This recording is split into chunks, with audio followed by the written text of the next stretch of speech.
and to the republic for which it stands, one nation, under God, indivisible, with liberty and justice for all. Thank you so much. Clerk will call the roll.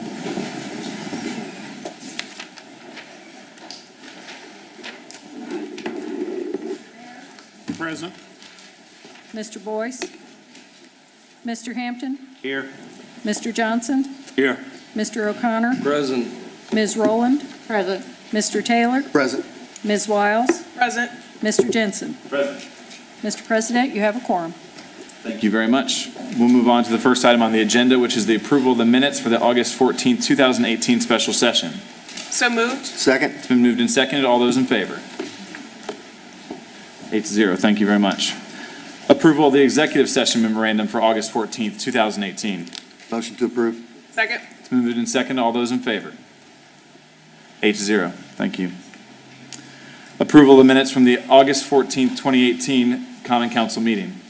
So moved. Second. It's been moved and seconded. All those in favor? 8-0. Approval of the minutes for the August 21st, 2018 special session. So moved. Second. It's been moved and seconded. All those in favor? 8-0. Thank you very much. Approval of tonight's agenda. So moved. Second. It's been moved and seconded. All those in favor? 8-0. Petitions or comments by citizens who are present. I have several. If it's okay, we'll go ahead and wait until we get to miscellaneous number 1, which is, I imagine, what you all want to speak on. So I'll call you up at that point in time.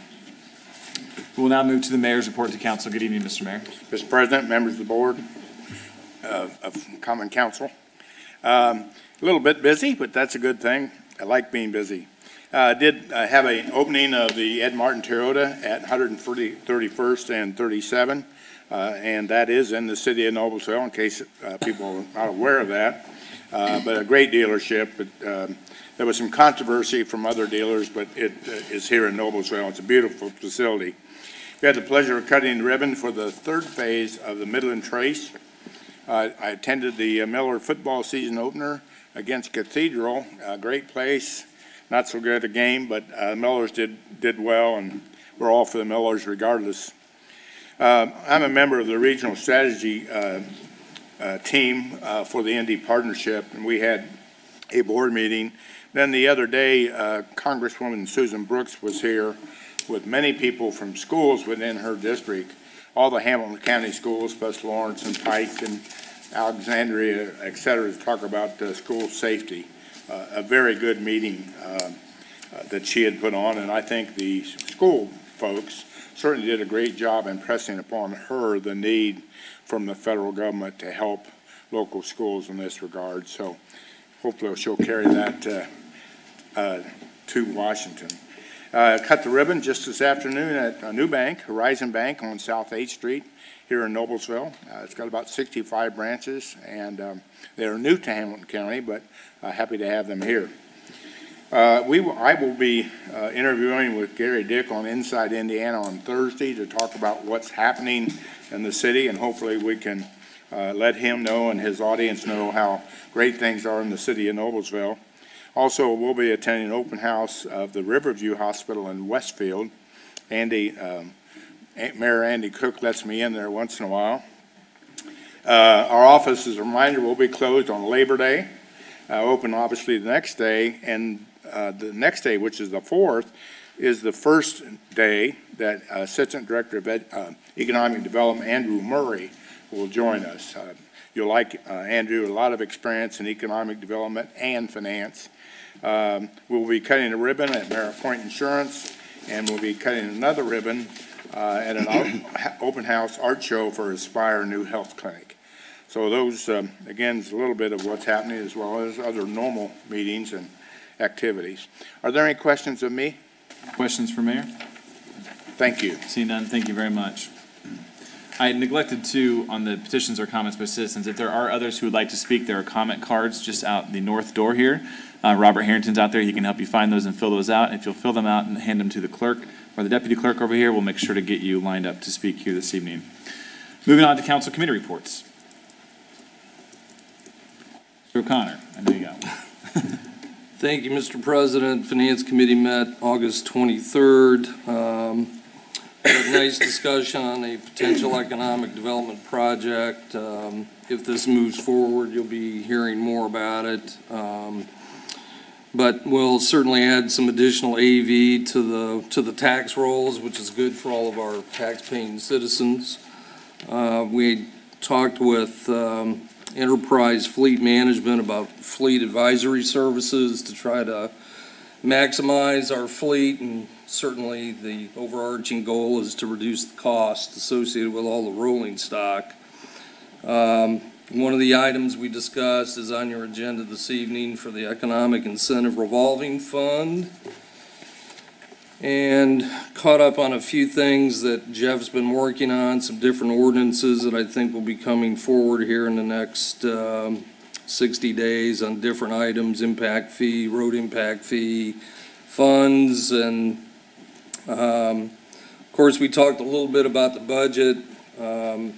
We've gotten through all of our budget meetings. Now we'll have another wrap-up meeting after Mr. Spalding's able to accumulate all the expenses, provide that to Mr. Reuter so he can load that into the fiscal plan, and then we can go back and look at all those numbers. So I'll get some dates out to everybody. We can find the one that's mutually agreeable and have that meeting before we start the budget hearing. So with that, we reviewed the claims. We had a couple of questions. Those have been answered.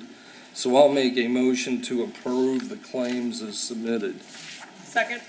Moved and seconded to approve the claims. All of those in favor? 8-0. Thank you very much. We jumped ahead there. Are there any other council committee reports? Seeing none. That was a logical move. Thank you very much, Mr. O'Connor. Welcome. Moving right along with tonight's agenda, under new ordinances for discussion, ordinance 27-08-18. Council to consider ordinance 27-08-18, an ordinance establishing an economic incentive revolving fund. Motion to introduce. Second. Moved and seconded. Good evening, Mr. Spalding. Mr. President, members of the council, Jeff Spalding, Controller. And what you have before you is an ordinance that, as you described, establishes a new fund for the city, the Economic Incentive Revolving Fund, and to a large degree, the ordinance is self-explanatory through the whereas clauses at the beginning that basically describe kind of the circumstances around why such a fund would be needed and the way the fund would be intended to work, and I'll elaborate on that a little bit more here in a second. And then at the end of the ordinance, now therefore be it ordained, it really describes the fund, the name of the fund, the Economic Incentive Revolving Fund. It's a special purpose fund. Unexpended balances in the fund will remain in the fund at the end of the year. The cash balances in the fund may be used only for providing liquidity in circumstances when the city must cover expenses associated with the development agreement approved by the Common Council until the permanent funding source for those expenses is generating sufficient cash. And again, I'll elaborate more on that in a second. Basically says the Economic Incentive Revolving Fund may receive reimbursement payments from other city funds as provided in a development agreement. Cash balances, this is an important point, cash balances in the Economic Incentive Revolving Fund are continuously appropriated by the Common Council for the purpose of the fund. And what that means is rather than each time that we would come before you with let me say this differently, rather than each time a project would come up that would come before you for approving the development agreement, and then you'd also have to do a council action to appropriate the money if this fund was going to be involved. This statement basically says whatever money we put in there is appropriated for the purpose of the fund, so you just don't have to go through that action each time. And we can talk about that more.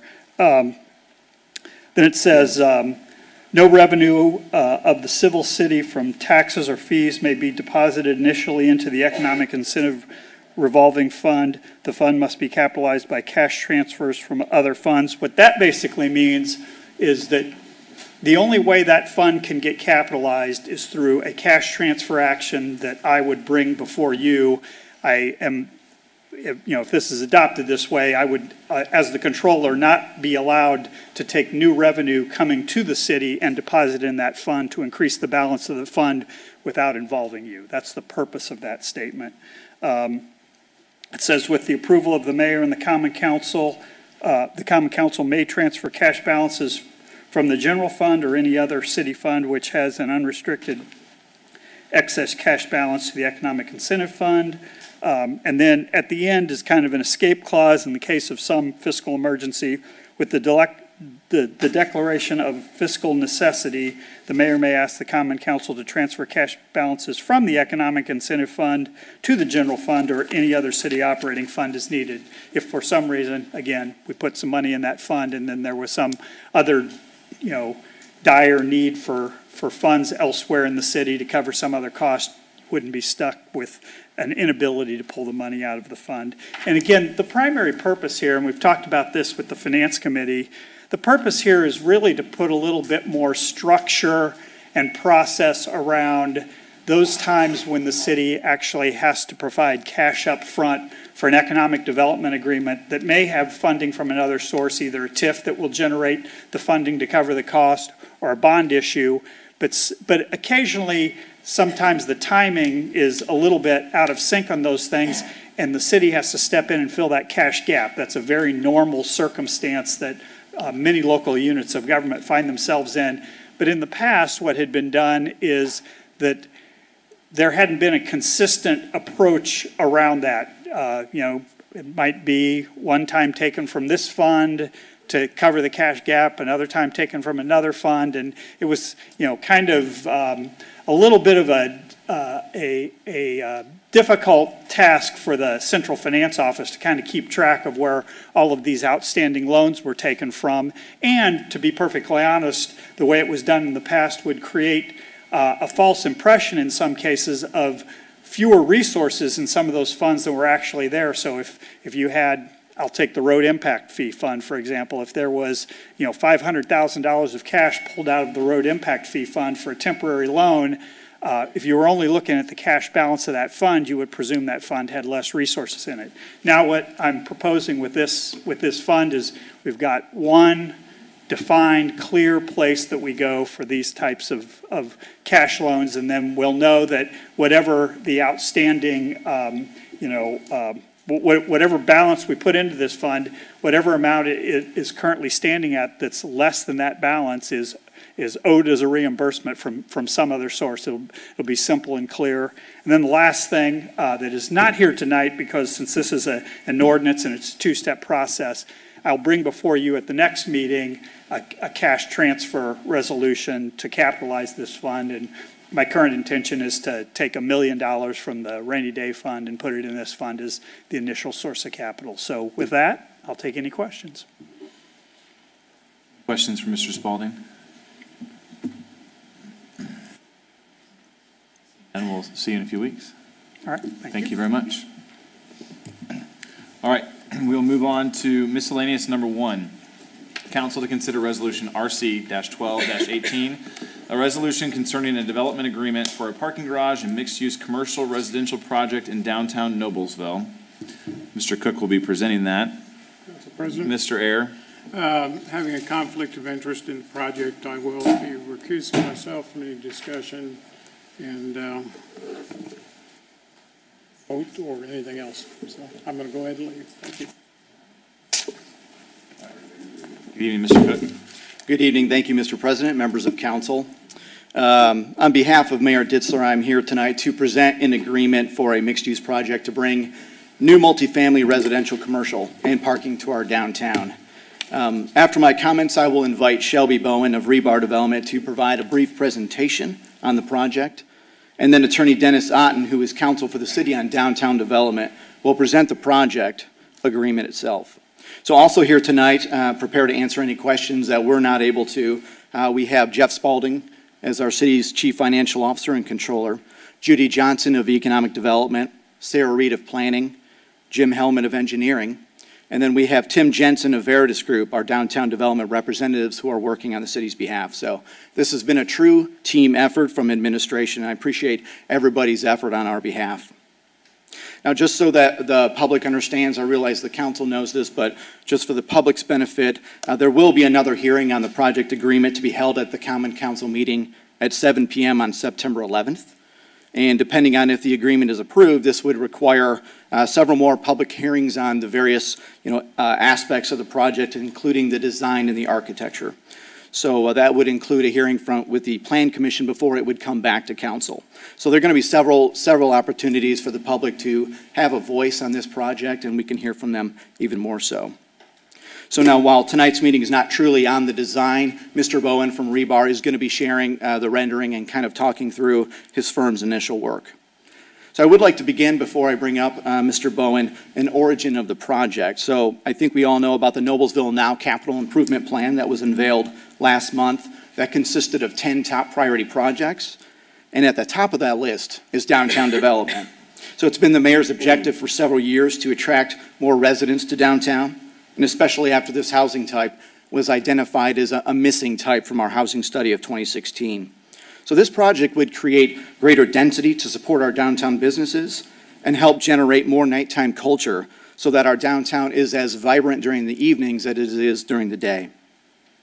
Now, we all know we have the small town charm and historic architecture that other cities have for many years have been emulating Noblesville and copying in their new downtowns. But while imitation is the sincerest form of flattery, we certainly can't rest on our laurels, and we want to make sure that we continue to advance our downtown. Now, we suggested City Lot number 3 for a variety of reasons as we're looking at this project between 8th and 9th Street and Maple Avenue. We felt that this lot offered a close proximity to the downtown square, connected to the South Alley next to the Visitor Center, which is already a pedestrian walkway. So we felt like that was a key element. The city also owns most of the half-block parcel, which would give us a greater degree of control. And then when you look at the pattern of visitors that would visit this garage, while we think they're going to come from all directions, a great number of them are going to be coming up from the south. So they would be turning onto Maple Avenue and turning into the garage, therefore maybe creating less traffic on Connor and Logan if the garage had been perhaps positioned to the north of downtown. Now, what we're also talking about here, of course, is the parking garage. This is a huge component. And there's been a lot of debate over the years whether we truly have a parking problem or not. We've had a parking task force working on this project for 3 years now, since 2015. So I think, based on their work, I think we can state emphatically that there is a problem that we need to address. We do appreciate all the work from our parking task force. Several of them are here today. I know there are members of council who have also served on that task force over the last 3 years under the leadership of Bob Dubois from the Noblesville Chamber. So they've taken a look at existing conditions, data analysis, they've done public outreach and surveys, they've looked at best practices and parking management and technology. So I think we can pretty much state that there's no debate about the parking problem. It is a problem and we need to address it. So one of the interesting facts that came from the task force was a survey of about 500 Noblesville residents. And the results say that 900 of those respondents said that there is a need for additional parking in downtown. So no surprise there. And 70% would support a public parking garage in downtown. Now, a little over half of those said that they prefer to walk no more than 3 minutes. We don't know if that's, reasonable or not, but it is something that's on the public's mind that they don't want to walk that far to parking. So we think City Lot 3 would be a perfect location. So the plan for parking would include in the Levinson 337 parking spaces. 237 to 287 spaces would be public, available for either permit holders or hourly visitors. So that means there's a net gain of 167 parking spaces. By comparison, if you look at our on-street parking, we have 140 throughout the downtown total. So we would look at 237 public spaces, increase the number of permit holders, and then obviously increase the number of hourly visitors to about 187.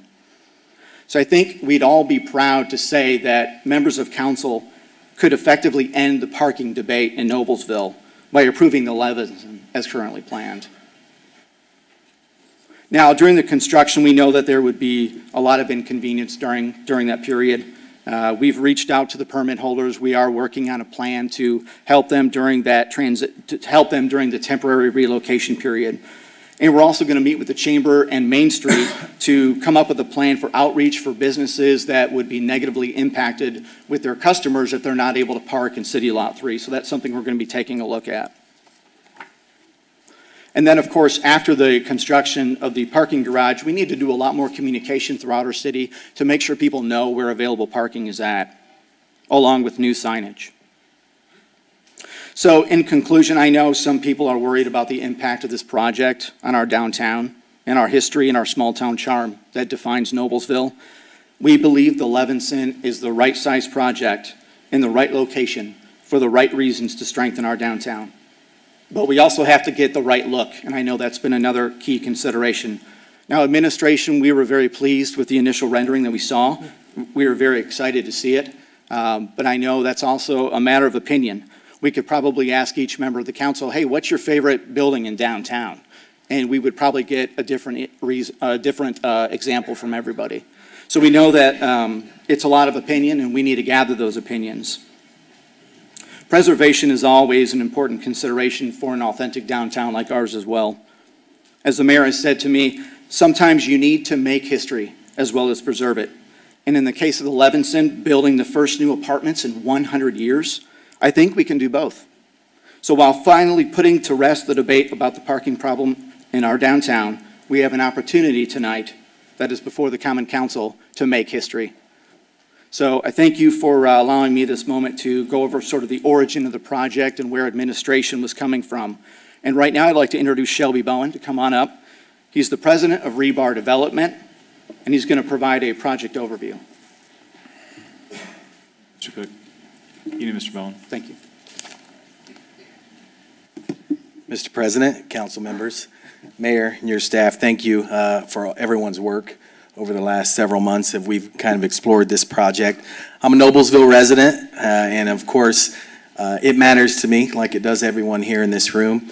And so as we, over the last several months, kind of talked about the significance of this project, which I think Mr. Cook has highlighted, tonight, as it kind of culminates in this public presentation and over the last several days of input, you know, I can't help but think about maybe 100 years ago, in a room like this in the middle of downtown Noblesville, folks got together and had these discussions about, is development right and what type of development and should we do this?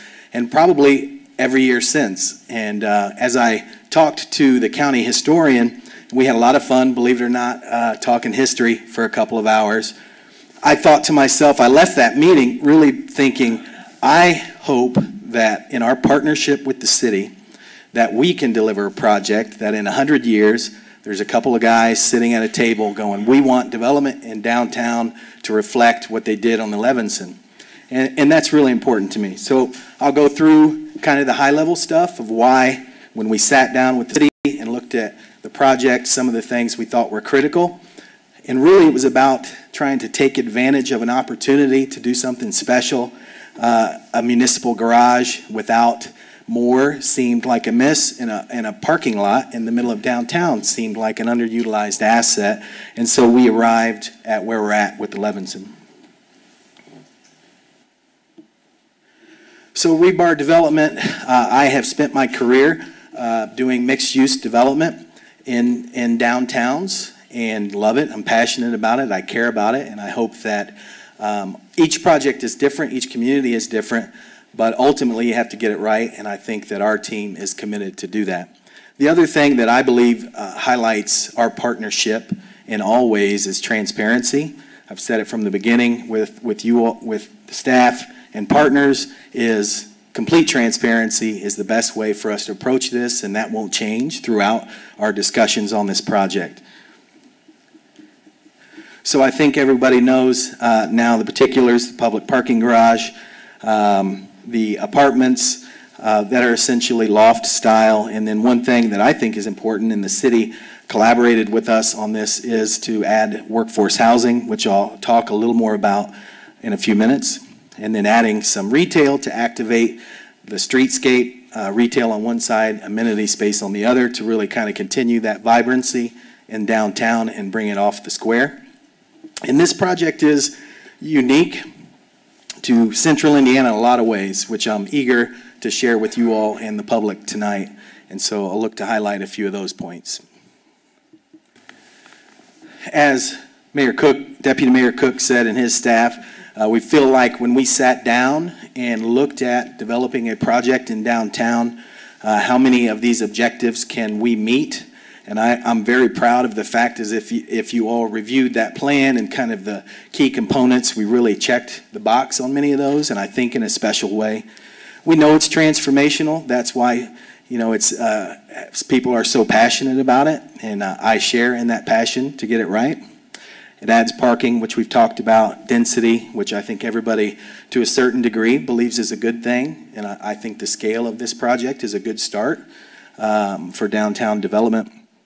What we see in other communities is employers who are looking at either keeping their business or bringing their business, want to see a quality of life and housing, diverse housing options, and I think there's certainly a movement for downtown housing, and I do believe it's a part of economic development. This project, more than any other, probably anywhere in the state, is important to pay very close attention to detail on the history of downtown. Touched a little bit on the commercial tax base. It's not just about today, and it's not 20 years. It's 30 and 40 and 50 years. I have young children, and so it's just about continuing to build the commercial base.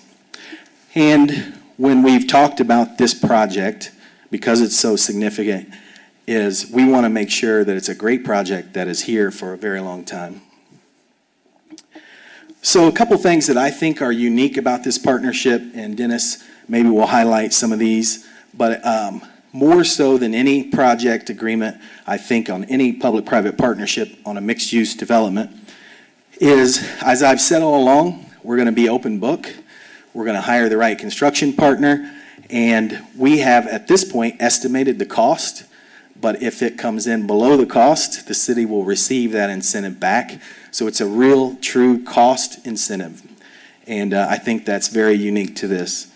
We've done something here that I have not done, and we have not done in any other project, and that's if the rents go up. So there's some concern about, gosh, the developer's going to make a bunch of money because the rent number that they've proposed and is going to increase. Well, the way to feel good about our partnership is if that occurs, we will share revenue with the city so that you all know that we are being transparent about our assumptions and we're willing to stand behind that, and we appreciate your partnership and believe you're a true partner, including if we succeed in ways we didn't expect but hope.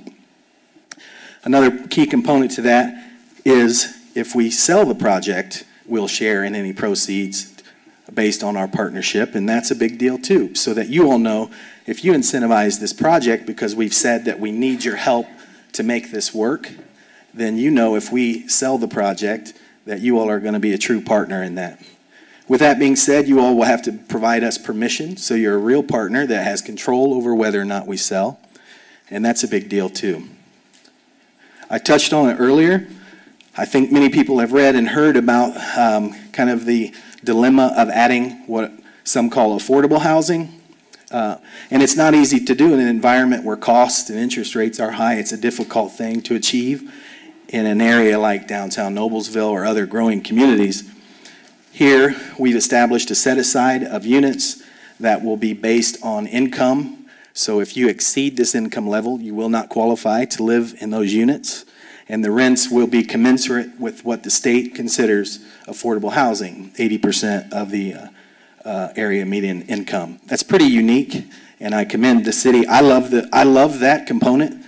I want to see diverse housing. It's really hard to accomplish in a project if you don't have help. And so I appreciate that our partnership has allowed us to do that. The other thing that's really unique to this that I think highlights our partnership is that in some of these types of projects, the apartments will get exclusive use to a certain number of spaces, 24 hours. And what you find is, if you visit those communities and those projects, during the day, many of those reserved spaces are empty. So we have agreed to partner to make many of those spaces available to the public during the week when residents are presumably gone, which is not done in other projects, but I think is a neat concept here. And just some other kind of cool factor stuff that you don't see a lot of in these types of projects is the third floor courtyard we're really just very proud of. It's very cool, and we think going to be a great amenity in addition to downtown. And then, of course, the rooftop patio that will face downtown. Last, what I think is really fun and is, I was inspired not just by all of the discussion about the history of downtown, but really actually some of the cool pictures and articles and just everything we've seen over the last 6 months or so. And I thought, gosh, it's just a part of this project, and let's make it a part of this project. And so with the staff, we talked about it, and we all agreed it'd be super cool to have a public lobby that included exhibits of downtown. And I have already received multiple calls from people who say, I have a lot of cool stuff I'd love to meet and show you. And so it's just a lot of fun. So the project itself, I'll show you the first floor, but talk through the other floors. But this is the street level. On the 9th Street side will be retail. We do have a restaurant that wants to go there. But of course, we're light years away from making decisions like that. But I think it just shows that people want to be downtown. And, we're sensitive to making sure that it's something that isn't already here, and all those things we're sensitive to as neighbors. And then the 8th Street side will be our amenities.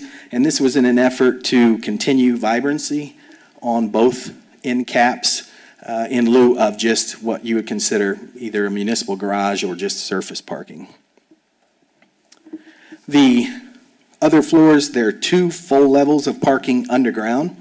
So if you come in off Maple and turn right, you would come in behind the retail and then go down a ramp, and there would be 2 levels of underground parking. If you turn left, you would go behind the amenities and then go up a ramp to a full second deck of parking. And then the 3rd floor, the 3rd through 5th floor would be apartments. All same model, identical from 3rd up. Okay, so as Steve said, we've released this rendering, and that's always a fun and scary thing to do when it's going to really elicit a lot of opinions. I tried to keep my wife off Facebook, and unfortunately that didn't happen. It was kind of like, I don't know if you've seen mean tweets from Jimmy Fallon. She had a lot of fun with it. She's a good sport. But I knew that. I knew to expect that because it's important. And we're not afraid of that. In fact, we want that. I think we've been pretty open about the fact that I want to get it right too. And I can say there's a few things here that maybe didn't come through in the rendering, is we really pulled a lot of elements into this architecture, certainly on the streetscape, from other buildings in downtown, brick patterns, limestone patterns, columns on the storefronts. But that was really mostly because we needed to show you all that, we can make the Levinson beautiful, but this to me was a starting point. And I'm proud of it because it shows a beautiful building in downtown, but certainly there's always room for collaboration to make sure that we get it right. And that's really kind of the top level. Clearly I can answer any questions and would welcome that, but I wanted to present to you all kind of why we think the Levinson is great and why our team is excited about it. Questions, or we want to keep them rolling on to? Okay. We can keep going. Yeah, it sounds good. Can't relapse. Thanks. All right. So as I mentioned, I'd like to go ahead and continue with the presentation, then we can bring Mr. Bowen back up for any questions. So next I'd like to introduce Mr. Dennis Otten. He is an attorney with Bose, McKinney & Evans, and he is serving as counsel on our downtown development project. And he's going to present the agreement.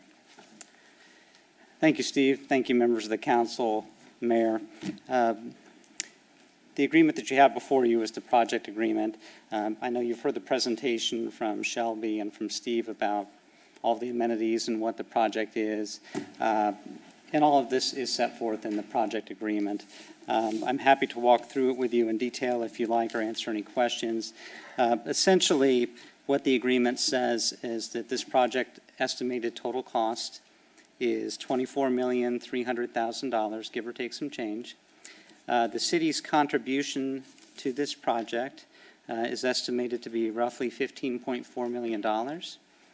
Under the agreement, the city will agree to issue bonds, make those proceeds available to Shelby and his company for the construction of the garage and the mixed-use development. The city will also be obligated to convey some property over to the developer as part of the project, and then some of that will be conveyed back to a building corporation, and you'll see that identified in the agreement as the Noblesville Community Development Corporation, which will be an entity that will be created if this council approves the agreement. And you'll see there's also a number of other city parties identified on this agreement. And as Steve had mentioned early on in his presentation, this is really the first step in this process. If this council determines to approve this agreement, between now and February of next year is the contemplated date, there will be a series of approvals that will need to take place through the Redevelopment Commission, the Economic Development Commission, Community Development Corporation, and back before this council. And all of those approvals will be designed to actually approve the city's financing side of this agreement and also some of the real estate matters as well. The agreement is very similar to other agreements that I've worked with on these types of projects. This isn't an uncommon type of agreement or unique by any means. And the agreement includes a number of protections in there. I know I had a question early on about how can we be assured that the city's investment is protected on this? Are we issuing bonds, and will we know that the other investment is going to be provided? And that is absolutely the case. One of the deliverables that will be required before the city issues any bonds is that the developer financing will have to be closed. Those monies will have to be set aside so we know they're there for the project. In other words, the city won't be issuing any bonds until we know the full financing is available. There will be a number of agreements that will be drafted relating to disbursement of proceeds. The city will be signing off on disbursements of the bond proceeds. The agreement also provides the cities with rights to inspections, review of marketing plans, review of designs, review of the construction contract. And before any closing on the real estate, signed construction contract will need to be delivered. The construction loan financing will need to be provided. And the city will also have to demonstrate that the approvals it needs to have occurred for it to do its financing have taken place as well. And like I said, we would expect that to occur if this council approves the agreement between now and likely, I would say, mid-January. With respect to some of the unique provisions of this agreement, these are embodied.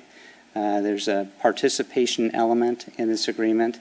If the profitability of this project, as Shelby mentioned, exceeds current expectations, the city will receive a return on that. It's roughly 20% above a certain profitability index. There's workforce housing built into this agreement. There's also a special provision in the agreement relating to any sale that would take place within 5 years, protecting the city's investment and making sure that there's no unnecessary windfall. And there's also some special remedies. If there was ever a work stoppage on this project, or for some reason construction didn't commence, the city can step in addition to any other remedies it might have, to go back and take the property back and complete the project itself if it wants to. So a lot of the exhibits you'll see are some of the things that you've seen today in the presentation. And the resolution that's before you actually approves this form of agreement. Its execution by the mayor with any changes he may deem necessary with the advice of council. And then it authorizes the mayor to proceed with moving forward with the formation of the Community Development Corporation. And that's the entity that will actually hold the garage. They'll hold legal title to the real estate. They're like a building corporation, but with some additional authorities for economic development purposes. A lot of communities have them. And it kind of goes without saying, but I'll say it. When the bonds are paid off, this garage will belong to the city. It will be the city's asset. But with that, I'm happy to answer any questions. John? Is that the presentation? Yeah. Go ahead and take questions from Mr. Ott, and then if we need to go back to Mr. Bone, we can bring him back up. Okay. With that, we'll open the floor from the council for questions of Mr. Otten regarding the financials.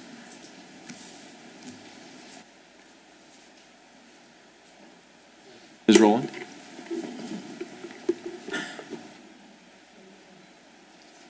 The project sits within our tax increment finance district, and I haven't heard much about that this evening. Can you elaborate? Is that being part of this agreement, or is it being left alone, so to speak? What is our situation on our downtown TIF? That's a very good question, Ms. Rowland, and I'm glad you asked it. It is in the tax increment financing district, so this project will generate additional tax value. One of the provisions you'll see in this project agreement is what we call a developer's obligation agreement. And there will be an agreement by the Levinson Group to maintain their property taxes at a certain level for the mixed-use portion of the project to sort of guarantee that property tax payments being made and captured.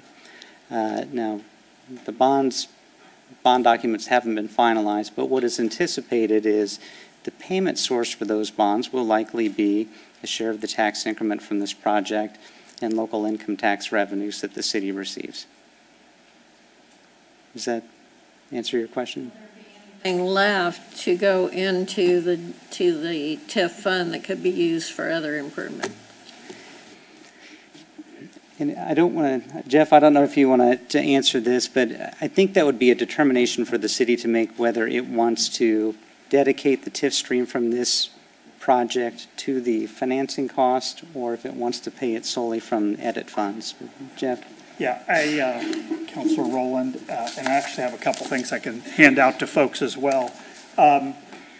Generally, the approach is, particularly if you're going to do a mixed funded debt like this, where you've got some TIF revenue and then you're going to support it with local income tax. Of those two revenue sources, the most flexible is the local income tax revenue. So ideally, what you would do is you would fund the debt as much as possible from the TIF increment. So at least as I'm seeing things right now, I would presume that 100% of the increment generated by the project would go toward funding the debt, and then that would hopefully, if the project actually yields more increment than what is being projected, that would reduce the amount that needs to be funded from local income tax. So at least the way I'm seeing it now, the increment generated by the project would be 100% allocated to the debt till it's paid off. The plan is a 20-year financing, and then, beyond that, if there is still some time, based on the way we structure this TIF district, there may still be a few years at the end where the increment would just go into the TIF district, and then at a certain point the TIF district expires, and then that property tax just goes into the tax base, the general tax base. Our downtown TIF, how much time do we have left on it? Right now, that district expires in 2040. So to give us the most flexibility for this project, I would envision doing like we're doing in other areas, is create a new sub-district here, so that would give us 25 years to capture that TIF versus the 19 or 20, which is going to be where we are by the time we do the capitalized interest. So that's something we have to talk about, and we haven't talked to Dennis or these people about that, that's something we're doing in other places. While we're on that topic, Mr. Spalding, I have a question. I think one of the biggest concerns for me, and I'm sure I speak for others as well, is this is a unique partnership and a public-private partnership going forward. And it's our job to make sure that we are good fiscal stewards of taxpayer dollars as we're investing in this project. Can you talk a little bit about the TIF revenue in terms of the AV that's being created currently by the site? Do we have projections that show what we have currently versus what we could have into the future based on this new project? Well, we may not have that yet, but I think actually, let me Do you mind also, one thing I'll do just for everybody's sake, since I mentioned this earlier, here's a couple things that I hand out that I emailed to the council members. This is detailing of the city cost, the city share and the developer share of the project. And this is a pro forma analysis from O.W. Crone of what a bond issue might look like. And then let me make one comment about that just real briefly, and then I'll get back to your question, Mr. President. That pro forma bond amortization schedule was built on the presumption that the debt would be approximately 20 years on the notion that the existing TIF district expires in about 21 years without factoring in this whole other discussion that we're having, which is probably very likely that we'd carve out a smaller TIF district for this project that would have a longer useful life. But all of the assumptions for that pro forma bond amortization are listed in the packet.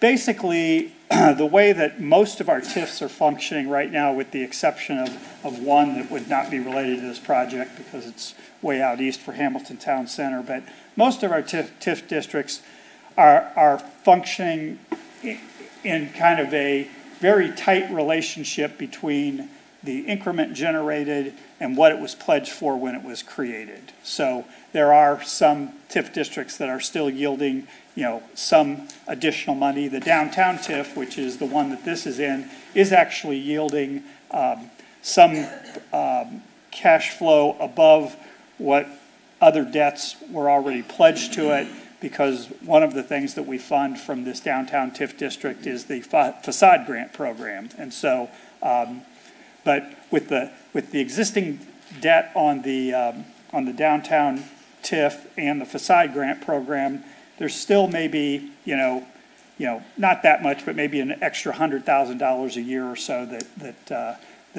gets thrown off by this TIF district. And then what this project would do, and I apologize since I don't have all those numbers in front of me, I think this would yield, and I'll just say it off the top of my head, and somebody can correct me. Did we think that it would yield like $185,000? Is that what it was? $185,000 additional property tax increment each year, and what would be done with that would be part of the revenue that would go towards supporting this debt that we're talking about, and that would help support the costs of, I don't need that. That would help support the costs of the garage and some of the other costs that are associated on that sheet that show, there's the garage cost, and then there's the apartment cost, with the city being a partner in some of the public amenities associated with the apartment building. And it's that TIF revenue that's generated by the apartment building that would cover the city's share of those costs. Okay. Thank you very much for talking about that. Additional questions? Mr. Hampton, did you have one? Well, that was, again, along the same lines. That was sort of where I wanted to go, was, and I think you answered it, the current downtown TIF with the facade grants is protected enough to get what we need to get done still. Did I? Pardon me, I was grabbing this sheet of paper. What was the question again? Well, I think the question was the current downtown TIF that includes the facade grants, is that protected enough to where we can get done, or we don't know yet what that's going to be, but is there enough in there projected to be able to do what we are planning to do with the facade grants? Is it still there? Right. Our current obligations is what you're asking. Yes. Our current obligations, are we able to continue those on while adding this additional burden onto that TIF? We are able to continue current obligations, right? and at present, that TIF district is yielding just a little bit more than what covers the current obligations for debt plus the facade grant. So this project would add revenue to that TIF district, and all we're thinking about is capturing this revenue to help support the revenue the project adds to support the project. Well, you might think too that we don't necessarily have to fund the facade grant out of the TIF. We have historically, but we've got other funds we could use to fund the facade grant, so I don't think it'll be adversely impacted. I don't think any of us would want to make this kind of investment and then not fund the facade grant. So TIF might continue to be a good source, but we could certainly look at different funds and make sure that we've got liquidity available and make sure that program thrives, because we want to continue to do that. We've talked about that before. One statement, you said if this is not started, if the project is not started by a certain date, then the city, what is that date? We have a date in this agreement of February 1 as a contemplated closing date. What we mean by that is the date on which the city will make the transfers of the real estate necessary for the project, and the developer will have its construction loan closed. And also the city will have all of its approvals in place for the bond financing. The expectation is then, once that closing occurs, city sees that the developer financing is in place, the real estate transfers have occurred, the city will then go out and market the bonds and get them closed, within a 15, 20-day period to provide its side of the financing. If February 1st rolls along and there's a series of conditions that haven't been satisfied, on either side of the equation, either party can back out of the agreement.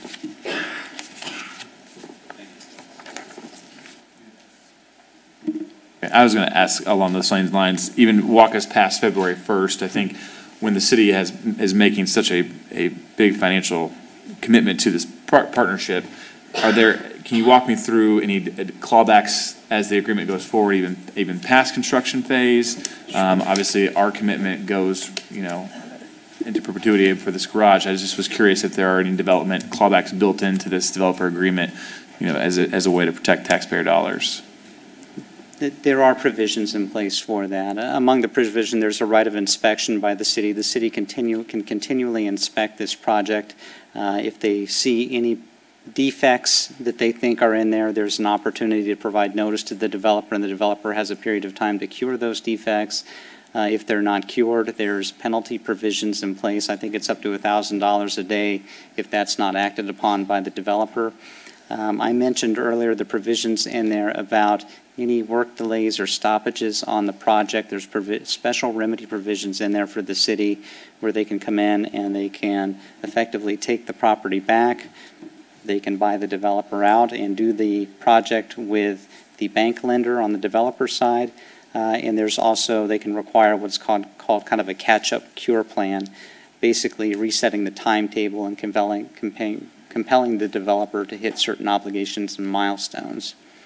So there are those provisions in there, and there's an outside date of completion. I think we have 30 months in here, although I think we really expect this project to be completed quite a bit sooner than that. But there's an outside completion date, so all these milestones are baked in. Additional questions regarding finances? Mrs. Rowland. I have another question for Mr. Spalding. What we're trying to, I think, at least what I'm trying to get at with the downtown TIF, we've been trying to anticipate some improvements to the general district, to even perhaps collectively do all the projects in a short period of time rather than stretching them out for 20 or 30 years with our $500,000 a year. Doesn't go very far. So I'm still trying to pinpoint, and I've been doing this for several months, trying to figure out what would be available for other projects from the TIF, and if there's any opportunity that we could continue our plan of doing more projects, bigger projects, faster projects using the downtown TIF. I'm still not quite sure I have that answer, and I'm not sure you have it either, but that's our goal from the downtown committee, at least I think it is it not? That's one of our options we're looking at, but the TIF is critical to the future of what we can do. Well, it's interesting that you said what you said, because I was going to say, you don't have the answer, and the reason you don't have the answer is because I don't have the answer yet either, which is exactly what you said, and that's part of one of the things that we're doing, and we've, hired the Policy Analytics LLC, and that's a big part of what they're going to do is to have a business plan, in effect, put in place for every TIF district, And then we'll have very good projections, out into the future, more sophisticated rather than just, back of the envelope, rough estimates and so on and so forth. We'll have, really database supported fiscal projections for every TIF district, and then we'll be able to zero in on that exact number that you're looking for. Right now, just based on my, what familiarity I have with those funds and the commitments that we have and what's come in the past, what I'm thinking is there's about $100,000 a year available, but that's again a very rough back of the envelope type of an analysis. And what you're looking for and what I need to do my job too is something that's much more specific so that you could really lock it in and build a plan around it. And so that's coming. When do you think you'll be able to give us an idea on that, a sound idea? I would say year end or early next year. Really? Good. Okay. But for now, you can kind of walk away with the thought that there is going to be something available. And actually, Councilor O'Connor made a pretty relevant point, which is you do have some funding choices, and so the facade grant wouldn't necessarily need to come from that source. It could come from another source, and then that would free up funds from that source for other things that you want to do. Well, I agree. We've been very good stewards, just keeping downtown in downtown, but there are other options, and maybe this is going to give us more opportunity than we've looked at in the past. I think that would be a very positive thing. President, I have a question for Mr. Howard, because he may remember, but when does the Hague Road bond roll off? Is it 2020? Do you recall? I think it's 2023 or 2024, but I think we also, either in the federal HIL financing or the Blue Sky financing, wrap around that debt, so we increase the debt on those other bonds. I just have to look at that, and Jeff's had that so tied up. I don't think you've got, I thought about that the other day, and I looked at it a couple weeks ago, and it's not significant. Thanks. Yeah, I just couldn't remember I had 2020 in my head for some reason. Additional financial questions? Thank you. Thank you. Mr. Bowen, do you want to, where'd Shelby go? Do you want to come on up? I'm sure we can pepper you now with some architecture questions. It's easier to categorize them. I guess one of the comments that I wanted to make, obviously the financials being a major concern of mine, and I imagine of the council's duty, but also some of the architecture. Obviously there are two structures on this site, really one big structure. I didn't know, I would like to make the suggestion and ask you if you could do as much due diligence as possible to preserve those facades on this building. I think Noblesville prides itself in its historic charm, and for obvious reasons, and its historic significance. And I think those buildings have historic significance. And I was wondering if we could ask you to do your best and your due diligence here to see if there's any way to protect those in this new structure. Yeah, I mean, unequivocally, of course. And when I met with the county historian, we talked about some of the historical aspects and elements. There's been some improvements, and then that led me to start to pursue potentially somebody who could join our team to see how feasible that would be. And so I could, obviously, I can promise you we will pursue that and be able to articulate the feasibility of that without a doubt. Thank you. I know Mr. Highway's in the back, and he's a wealth of knowledge, so make sure you talk to him. He's probably mad I just pointed him out, but he's a good one to know. Yes. So additional comments from Mr. Bowen regarding the project? I think you answered my questions. I want to see what we can do to save that facade. Important. Mrs. Or Rowland. use it. When you were talking about the number of floors and the underground and the above ground, I kind of got lost. Can you go through that again? You're going to have 2 levels underground? Yes, ma'am. And how many above? 5? 5 total, that's correct. Okay. 2 of parking, 3 of apartments. Rich Wine across the street is 3? 3, I believe, 3? yes. So this is going much taller. Yes. And also in your renderings, I can't see that detail. You didn't bring anything tonight. I can't pick it out. I'm sure it's there. You tell me it's there, but I can't Yeah, really I see it. agree, and when I saw the rendering and the way it's been distributed, I agree with that. I would say we'll distribute a high-resolution photo that you could probably zoom in on, and you'll be able to see certainly on the storefront. Now, above the first, what I would consider kind of the storefront level, that, other than brick and brick patterns, that maybe is something that's not downtown. But we had to start somewhere and do something we thought was really great looking. But on the storefront side, certainly, I think now that you'll be looking, I would encourage you, and I'll maybe send you the buildings that we looked at downtown and point out how we brought some of those elements in, or at least attempted to. I'd like to see that. Sure. Back to, I think 5 levels is our maximum, correct, for the downtown? 60 feet. We can't go higher than that. Yeah, and it's Where's Sarah?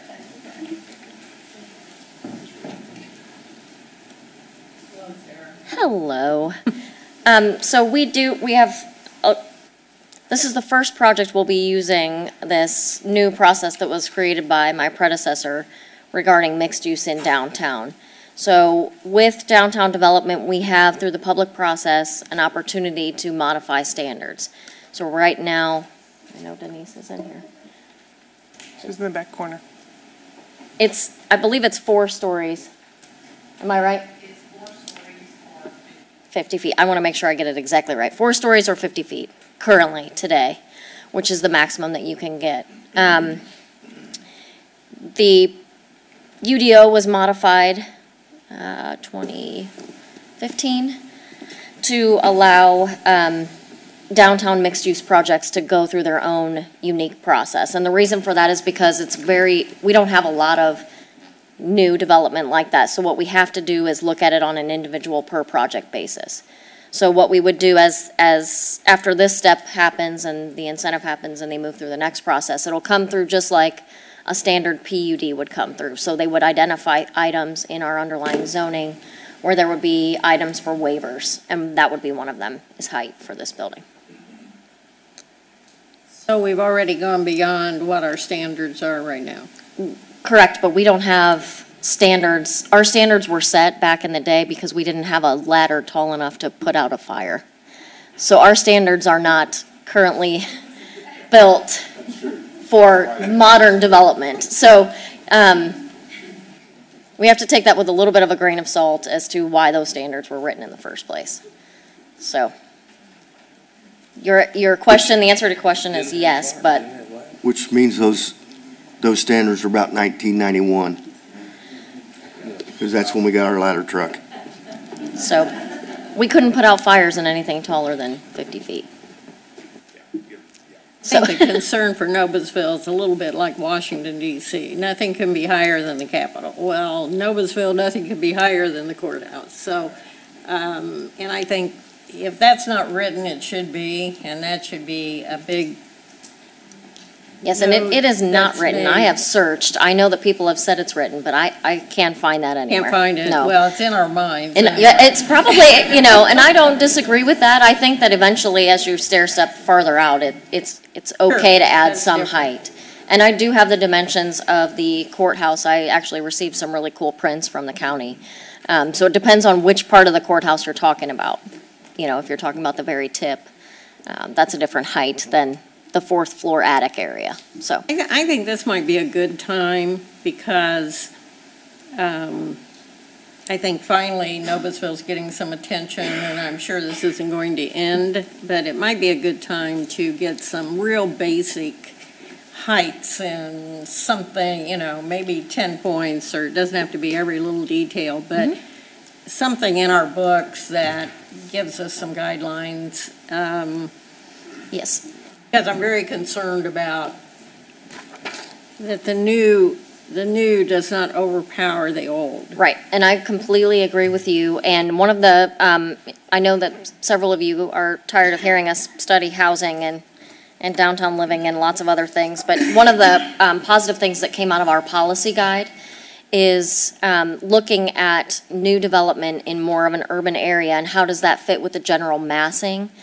So a massing study, shadow studies, those kinds of things are recommended in our policy guide. We will be adopting those at the end of this year in a comp plan update. So those elements are coming. And then one of the items that I have great interest in pursuing with feedback from committee members is looking into studying the historic architecture of the square and how does that trickle out. Because the further you go out, the less, like the square you want to be unless you're multiplying the square times. That happen in time to impact this project? I feel that we can work with Mr. Bowen through this process because, again, it's a public hearing process. It's just like a PUD. So I think we have the opportunity to use his expertise and try and meld that together. And really, for me, this is the first project that's residential going in downtown, and we need to set the bar. So I have some ideas already, and I believe he has volunteered to allow us to sit on some sort of panel discussions on general things like architecture and massing. I have one more if I said anything wrong, if let me I know. may. Keep on rolling. I'm sorry. One more question. You mentioned, Mr. Bowen, on 9th Street, your amenities. What does that mean? Yeah, really, it was some feedback from thinking about, what does this project on the street level feel like? And so amenities meaning our leasing lobby, the public lobby that has the historical exhibit, our fitness room will probably be there. And then the idea is to just feel storefront, as you see here on this picture, it should feel like a commercial space with people and activity. And that's in an effort to take something that we need for the project and kind of turn it into a positive at street level. Additional comments or questions, Mr. Bowen, Mr. Johnson? Mr. Bowen, I congratulate you because with this project, what you've done is you've brought together quite a number of things that the city has needed for some time and the citizens have wanted for some time. And you've kind of brought them all together in this one project, and congratulations. Yeah, we may still be working out the fine points and the design and stuff like that, but it's a good idea. Thank you. Well, I appreciate that. It's really driven by your staff quite a bit because they knew kind of what the mayor's vision was and their idea for downtown and the importance of trying to create something special. So I appreciate that. Thank you. Mr. O'Connor. Mr. Bowen, can you speak a bit to what you envision the availability to the public being here? Because I know there was some conversation about the courtyard and making some things available, but that's going to be a terrific space. Yeah, it is, and I'm sure the residents will appreciate that. We are, the primary contemplation is the privacy of the folks who pay to live in the Levinson. Right. And so I would say it's not likely to be a public amenity of sorts, just because of safety, security, and value to the folks who live here. Not to say we wouldn't partner like other communities and other developers to have events or special consideration for things like that. I want people to enjoy the space, but also protect the integrity of the folks who live there. Sure. Mrs. Rowland. Not true. Just teasing. I drove through Carmel the other night, and I saw a building Why were you that in looks Carmel? just like this. And I hear there's one in Fishers that looks just like this. And I don't think that's a good idea if that is the case. So I'm glad you're here tonight, and give us the scoop. Yeah, I agree. I don't think that's a good thing either. I do not want this building to look like anything other than the Levinson in downtown Noblesville, and that people, now there will always be opinions. I think Steve said it earlier, if you ask 10 people their favorite building downtown, you're going to get a lot of great answers, and that's a good thing. So I agree with you. I don't want it to look like anything else. If there are some cool pieces of existing buildings or buildings that are no longer here that once were, I've seen a lot of great pictures, and if we can take elements and create something special, that's my goal.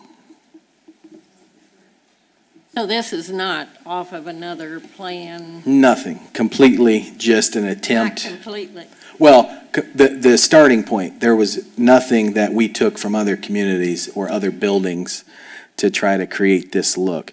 We looked at precedent imagery generally, dozens and dozens of projects in downtowns all over the country, and said, oh, that looks cool, that looks cool. And then we looked at things in downtown Noblesville, and we looked at pictures of buildings that aren't here that were, and we just did our best to get a great starting point and thought it was important to show you all and the community, what it would look like sitting here, but we thought we're going to have a lot of time and collaboration to get it right on the architecture.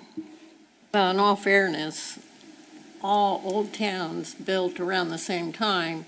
Arcadia is a great example. You can go to Arcadia and see the same facades, the same upper level design that we have right here in Noblesville. They duplicated a lot back in the day. But I don't think we want to duplicate Fishers or I agree. We probably have a heart attack over that. I agree with you. Well, the other thing I'd like to say, talk about vision, because I'm aware of it happening. We don't need 4 or 5 of these. I mean, so just to let everybody know, this is an opportunity, I think, to bring the first one. And, as far as I'm concerned, there may be another one somewhere else, but we're not going to have a bunch of them period. We're not going to be a Carmel, and we're not going to be It's going to be Noblesville. That's the best we can do. That's the goal. That's my one question on that. How exactly that with the mayor and Mary Sue, so we don't want to be either one of those. We want to be no. How difficult is it to take that out of your psyche and build something unique in Noblesville? That I would imagine is a challenge when you've built some of the things we don't like in those other communities. Sure. To make this a very unique structure for our city. And I will echo, I wish it's too tall. I wish there was a way to bring it down, but that's probably a financial question for you more than anything. Yeah, so to your first point, I'll address, I would say what's interesting about the comparison of your neighbor cities is I think Steve touched on it. I think they aspire to try to create what you all already have in your downtown, which is awesome. And they can't, it's impossible to recreate that, but they aspire to have their own vibrant community. Here, I'm just not even thinking about those other communities. I'm only focused on getting it right in downtown Noblesville. Clearly there's comparisons, but I live here, I have family that lives and works downtown, and it would be way worse at the family reunion if I screw this up than it would be out here or on Facebook. And I say that tongue in cheek, but it's true. And so I can assure you that you all are going to see where we end up on design, and I'm going to have people who are smarter than me saying, hey, here are some things that we need to look at on this project. And we have the ability to try it all. This is merely a canvas right now, and there's some things that I really love about this rendering and the way that it engages the people who will live here and the street. But ultimately, there's all types of ways we can improve upon this. So we did look at the height. So one of the things that we looked at is one of the buildings that was here before was 50 feet. And so this one is about 9 feet taller. And there are a few other buildings that are roughly, the facades are 4 stories. And we felt like it being back off the square, now granted it's close, allowed it to breathe a little more, so it was not as dominant, and a little bit of that mass hidden by the alley. And also, which is why we have the courtyard facing Maple, is to give it an appearance that it's just not so impactful upon the view. And so we have studied that. We did drone footage to see how it would look if you're up on the rooftop patio or you live in there, just to make sure it just didn't consume all angles. We've done angle studies from shade to perspectives. I mean, so to your point, and then ultimately you touched on it, it would be potentially cost prohibitive to go down and have less units unless you all potentially were wanting less parking, or it's just, we really tried a lot of variations and thought that this was clearly the best outcome for both partners. But certainly knew that that would, raise some questions as to the height. Mr. Bowen, on that same topic, there are downtown businesses existing currently that will be impacted by this, hopefully in a positive way. But if some of those businesses that are adjacent to this have questions, concerns, is it best to work through you? Obviously, we want to make sure that we filter that information and have an outlet for them to get their questions answered as quickly as possible. I don't know if it's Mr. Cook, is it? Yeah.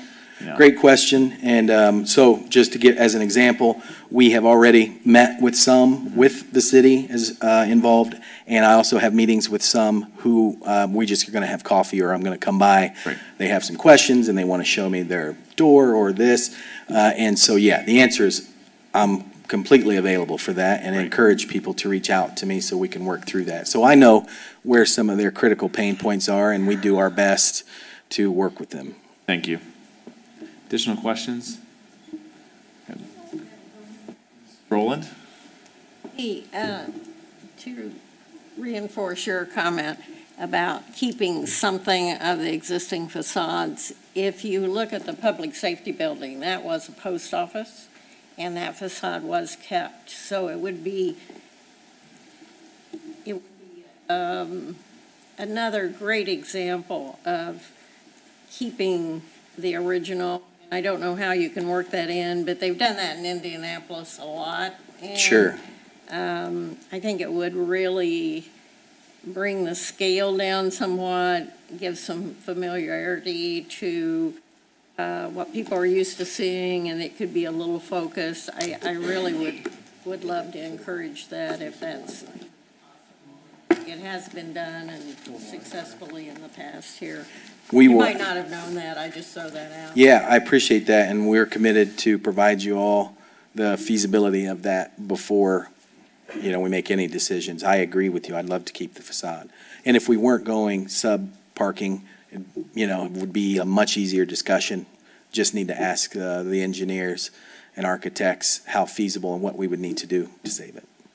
There was a comment in the paper about the hole that the Wild Opera House went into, and we all think there's something really exciting in there. Yeah. So I don't know how we can all get a look, but maybe there's some sensitivity and I don't know if that's going to be, well, you're building the garage anyway. That's right. But instead of just digging everything up and throwing it away, yes. You might find some Indian relics or something, heaven forbid. Well, I will say, I hope, no offense to Native Americans, I hope it's not Indian relics because that prohibits construction. I hope it's an old building that we think are some fun articles. And yeah, we are going to be sensitive to that because I've heard the same thing. And that'd be a lot of fun to kind of have our own archaeological dig out there. Additional council comments? Seeing now, let's move on to the public portion. That's what we're really here to hear tonight. It's a priority for us. Just a few reminders. The rules that this council adopted at the beginning of the year allow for 3 minutes to speak. When you approach the microphone, I'll call you up. Approach the microphone. If you'll state your name clearly and your address for the record, that would be incredibly helpful for us. I'll give you a signal after 3 minutes. You don't have to hard stop. Just please complete your thought at that point out of respect for everyone else who's here tonight. So we'll start with Bob Dubois, the Noblesville Chamber of Commerce. If you'd like to step up. In a swift motion, Bob, we got a long line. I'm just kidding. Just kidding. just kidding. Just kidding. He's had a long day. Come on. Jeff Zeckel, if you want to be on deck, okay? Well, my strategy of handing my card in last did not work, so I didn't expect to go first. But Bob Dubois, live at 416 Westchester Boulevard in Noblesville. I have been waiting for the right time to come to this podium to have a comment, and today is the day to do that.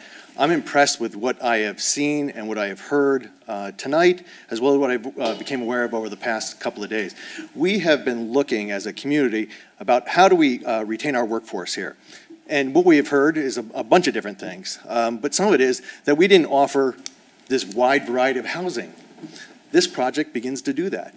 We have, our young folks want to live in downtown. We're also hearing from a lot of retirees that want to get out of their homes and live in a downtown setting.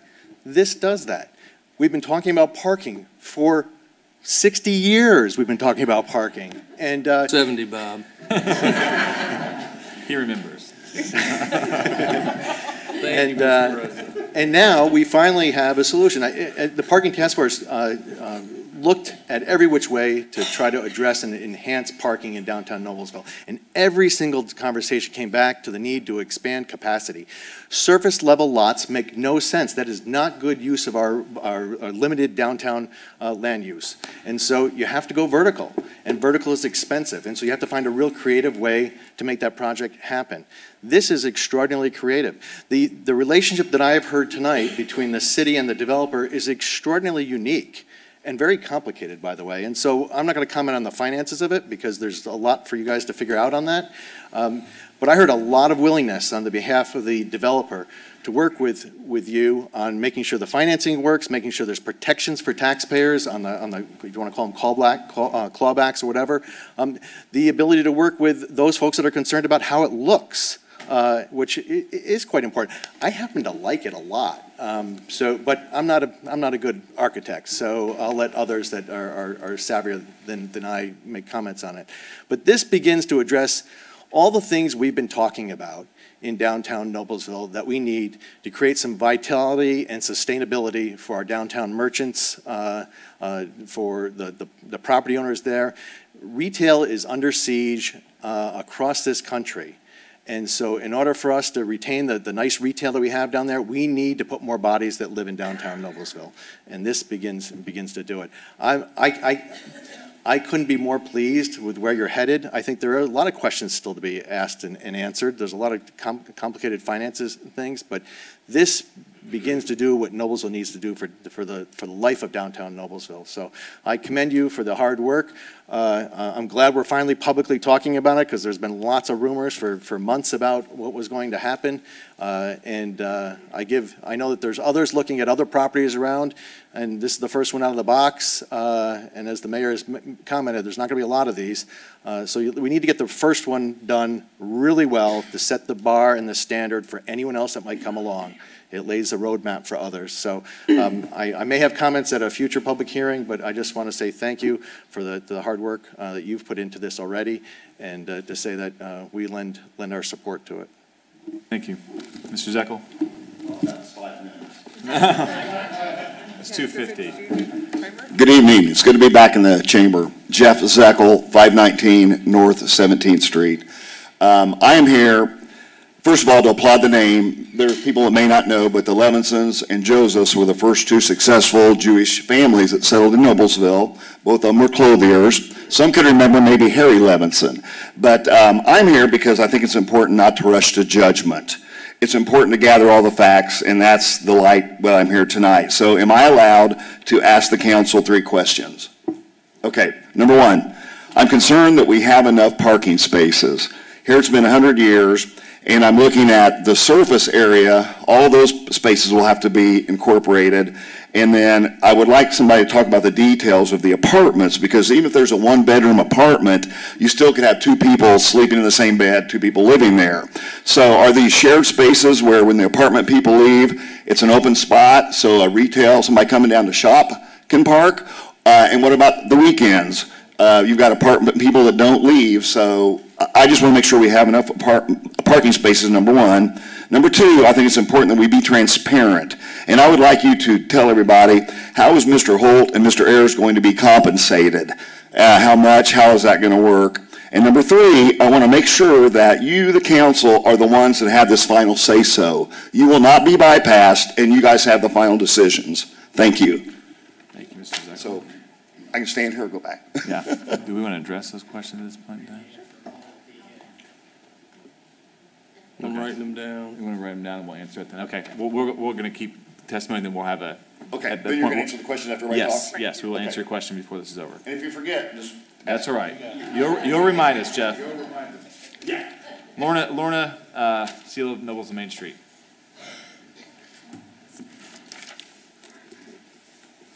And Jesse Pullman, you'll be on deck.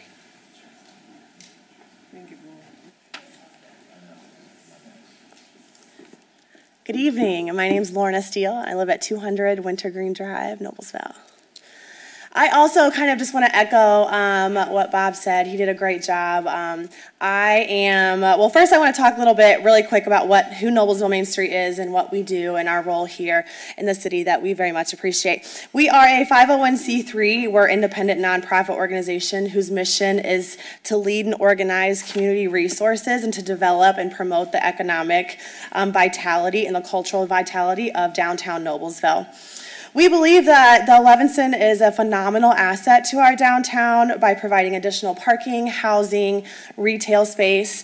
We deeply appreciate and support the city's vision and commitment to ensuring that Noblesville stays, our progress stays forward, and their commitment to making sure that our economic base is very diverse and vital. We also want to express interest in all of our current downtown businesses. I want to make sure that I'm committed to working with you all and the development company to making sure that our current businesses get highlighted in this and that they're not crowded out, and that the ones that we have just get highlighted, and that also I'm excited to bring more different restaurants and businesses in.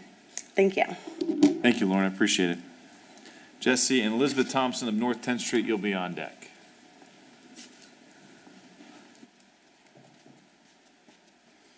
Good evening, President, members of council. My name is Jesse Pullman. I reside at 5695 Kenyon Trail here in Noblesville.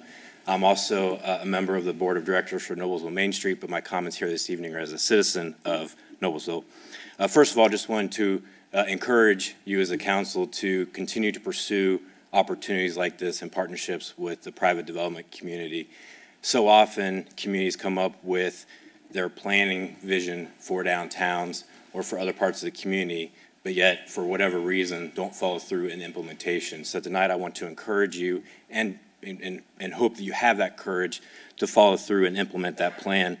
From my perspective, what I see with the Levinson, it's unique and it's very contextually appropriate and complementary to what we have in downtown. When we talk about historic architecture, we talk about history. Quite frankly, if we stood here too long, at some point our surface parking lots become historically relevant. And I think to see projects like this that don't necessarily try to replicate what was done 100 years ago, but that are of high quality so that when we look back in 100 years, it in of itself represents who we are as Noblesville today, and that our children understand what Noblesville was 100 years ago, and our grandchildren.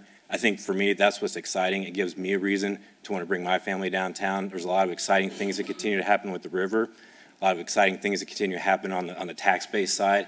And so I think as a citizen, I'd just like to also volunteer that as a taxpayer, I give you permission to use my tax dollar to help encourage this sort of development in downtown. So thank you. Thank you, Jesse. Appreciate it. All right. The Thompson, Mike Corbett, you'll be on deck. Evening. Good evening. I didn't anticipate to speak this evening, but I'm going to go for it. I thank you very much for listening to what's taking place. Can you state your address? Just I'm sorry. Elizabeth Thompson, 411 North 10th Street. I also have a business in the community. I do want to share with you, and this is more of a personal story, and I actually really want to talk to the community. I came to Noblesville 17 years ago from Chicago. I grew up in Carmel, went to Carmel High School, went to Purdue. I'm an Indiana girl. When I came back and I made the choice to move here to take care of my parents, who are still in Carmel, I fell in love with Noblesville. I fell in love with the lollipops. I fell in love with Clark's Hardware, and he still makes my screens, and I go in the back door and the door squeaks. I go to Copper Still on a Friday night for their fish tacos. They bring back all the history, all the wood grain, all of that. My kindred spirit is probably Mary. I cannot tell you how important it is from generation to generation is not to lose what we have here. We have a waterfront, we have a majestic clock tower. We also own 6 apartments and a Victorian home. I can tell you, every one of those grew up here, they want to come back. We've renovated those homes, but they still want the exterior, they want the Victorian feel, they want what centuries, years ago were. Firsthand and firstmost, my daughter and son-in-law are their first home buyers. I have taken them all through Greater Indianapolis, Carmel, Noblesville, Westfield, and guess where they would like to be? They want to be here on the cobblestone streets. They want to be able to walk to the square. They want that hometown quiet feeling. I respect what they're trying to do. I respect the designer for this, but really, truly, bring back the richness of what centuries were to a new, they want the modern, obviously, all the tech and that's all there. They want that on the inside. On the exterior, they want that community feeling. For parking, all those issues on parking, why can't we have a trolley going around and taking people who don't want to walk 3 blocks? Why isn't this over on Plum and 9th? Why aren't we developing over by Federal Hill? Why aren't we moving Kroger and bringing all of that?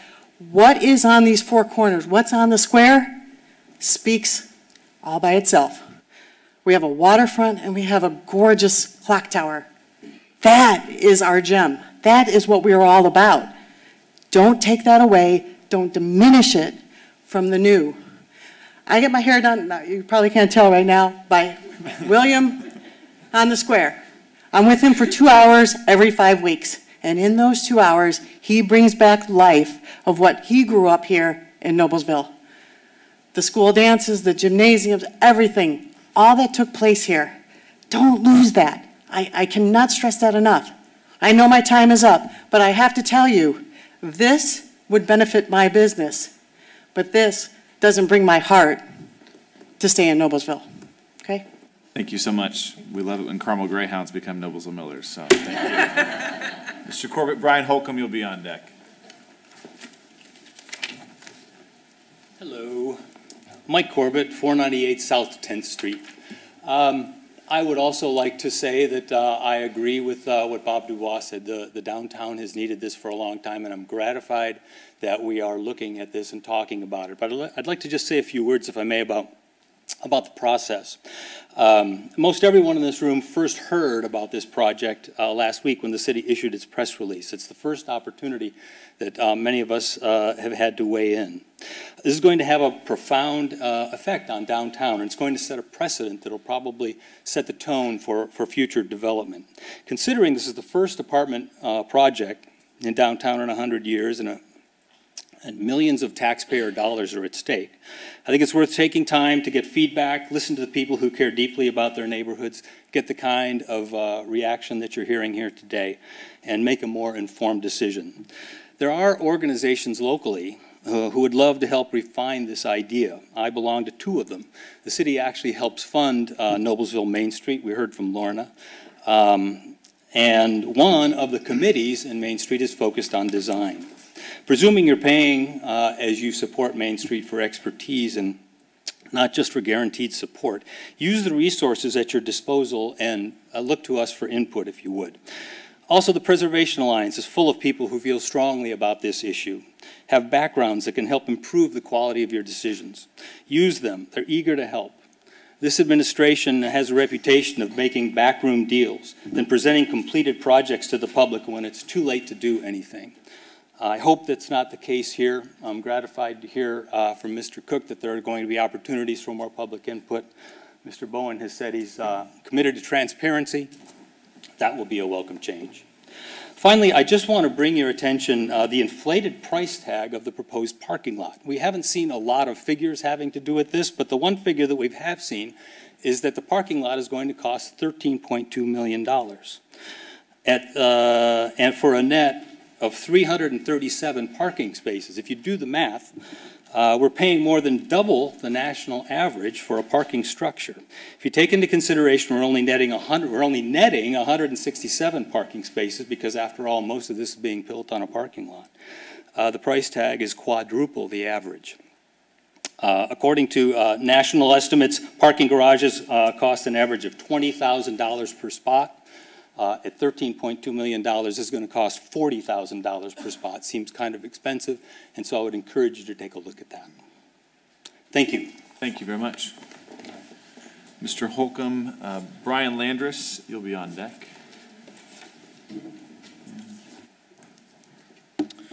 Brian Holcomb, 12312 Inside Trail, Noblesville.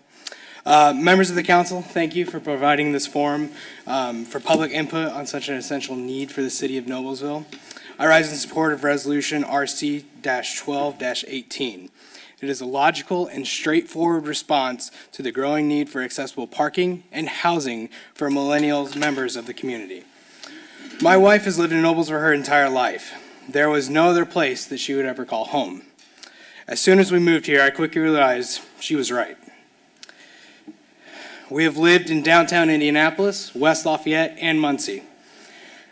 Close proximity to amenities is a major need for not only myself, but my growing family.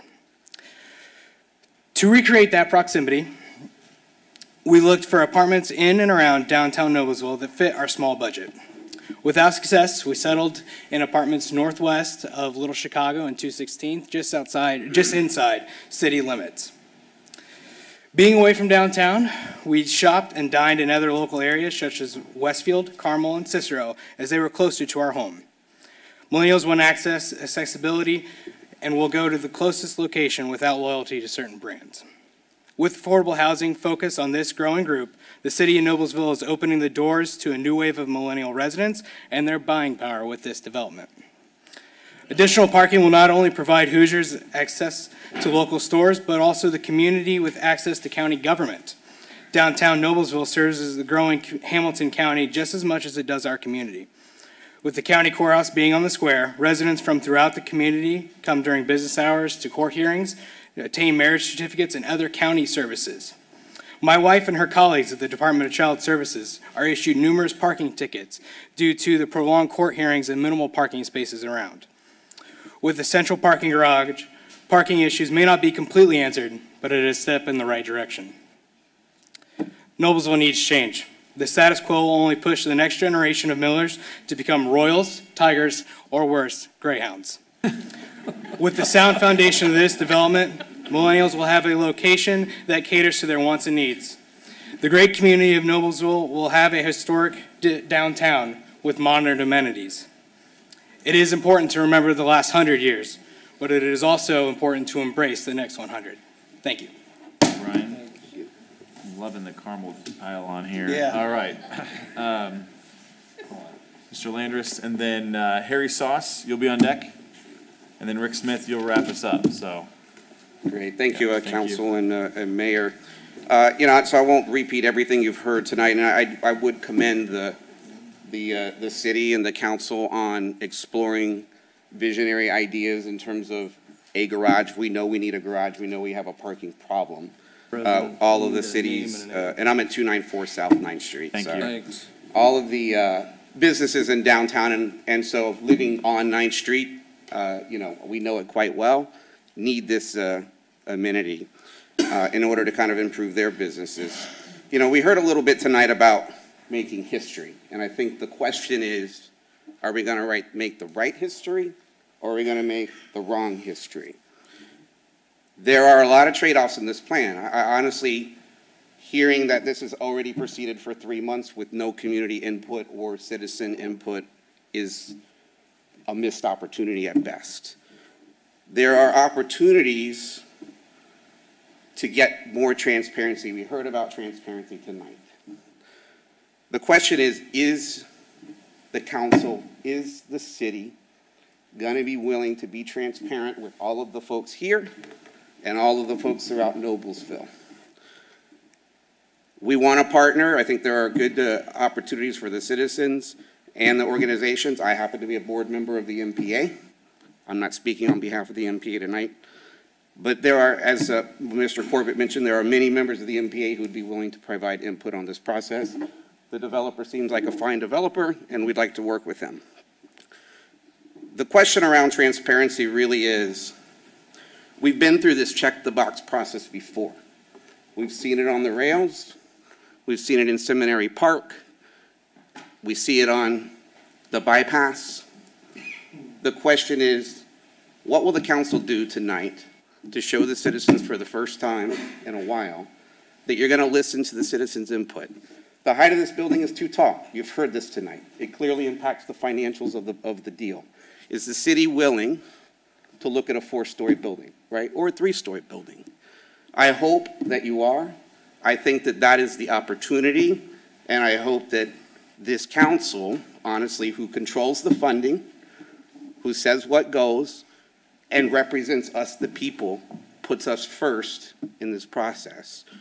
So I'll leave it off. I think that tonight, a good foot forward on this would honestly be to ask the city administration and the developer to put a board together, representative of the citizens and these organizations, and not permit this to proceed until that's assembled, and frankly, that there is true legitimate input in the process, not just a check the box. We don't want any more check the box you know, as a downtown citizen, but as a citizen of Noblesville, we deserve our input on this process. We live with this every day. While it's a fantastic project that clearly has lots of excitement, you need engagement with the people and the citizens that A, will pay the bill on this for quite a while, as we heard, and B, will live with it. So I appreciate your time and consideration and ask that you deny moving this forward and ask that a citizen and organizational board be assembled to provide input in this process. Thank you. Thank you very much. Thank you. Mr. Sauce, and then like I said, Mr. Smith.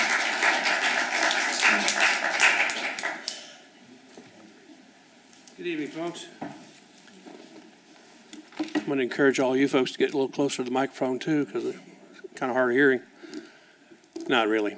It's been a long time since Can you give us your address real quick? Sorry. Oh, I have a building at 829 Connor Street. Thank you very much. Privileged to be there, by the way. Yeah, glad to have you Enjoyed there. it for going on 30 years. My name is Harry Sauce. Been in this community for almost 50 years now. Almost 30 at the location I've just mentioned. I'm not going to bring up Carmel. There's enough been said about that. I happen to live there right now, but my heart is in Noblesville. It's where my business is. That's where I have practiced law. I served this community for 15 years, and that older courthouse is right out my front door. Although they've eroded, or if not taken away, the memory of my going to the basement of the courthouse for the county court for 15 years. It's still in my heart, and I hope it's in the memory of a lot of people in this room. I know some of you very well. Mr. Mayor, Mike Howard, I consider them friends. Mary Sue, Mayor. I have mixed emotions about what I've heard tonight, what I've been given in an email last night. Being the dinosaur type that I am, I don't really do email, so I had to rely on my wife to show it to me today. So we're here tonight with a couple of concerns, and I'm not either pro or against this at this point. You can probably expect me to be here more than once, or wherever you have the next meeting. A couple of things are concerning me. Number one, it's been expressed by a number of fine people tonight. I'm sure that a great deal of thought and a lot of talent went into designing this building, but just like every other nice piece of architecture, I don't know that I want it in my backyard. I'm at 829 Connor Street. The alleyway is where I walk in to go to work every morning. In case you hadn't noticed, I'm a disabled person. Held off for a long time to get that little blue license plate with the wheelchair on it, but finally relented when it put a great burden on my wife to try to get me around. I'm not asking for me personally, but I hope for the rest of the community that you consider the handicap access for people who have to come from a 5th floor, 3rd floor, whatever. I remember the first time I went to a Macy's down in Keystone at the Crossing. My wife was pushing me in a wheelchair, and they put me up on the top level of a parking garage, and we had to wheel ourselves down, or she did it for me, to a floor where I could get on an elevator and then get into the store where she could push me around. My door, back door, where I enter my building, is about 30 feet from the handicap parking place. I go in it every morning and leave every night. I don't know how the heck I'm going to get down that thing. That concerns me. But I also see people in vans that are a heck of a lot worse off than I am. And I'm wondering how they're going to get around. That's one concern. Another concern is I heard something about a fitness room tonight. I heard 10 rooms. 10 rentals? I think I wrote it down correctly, about $43,000 a year? Is that $4,300 per unit? Or is that $43,000 per unit per year?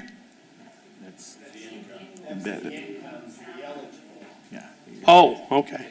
I heard it wrong. That's because the microphones weren't getting close to, I guess, to enough to where I could hear it right.